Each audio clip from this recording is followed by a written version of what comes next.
எதுக்குமே டைம் இல்ல சொல்லிட்டா கடிகார முல்ல அவளுக்கு ஹாய் சொல்ல ரிகர்சல் பாப்பே எனக்குள்ள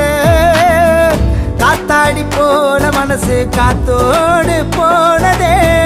மிதந்து மேகம் தொட்டு மாட்டிக்கிட்டு சேட்டலைட்ல இமெயில் ஐடி இல்ல அதனால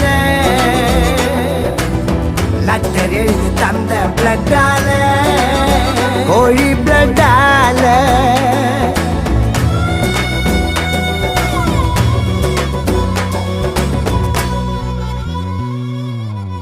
என் வீட்டுல நான் இருந்தேனே எதிர் வீட்டுல அவ இருந்தாலே லவ் டார்ச்சர் பண்ண எனக்கு தெரியல அவ டாடி மூஞ்சி சரியில்லை அவ மம்மி பேச்சும் பிடிக்கல ஆனாலும் அவளை மறக்க முடியல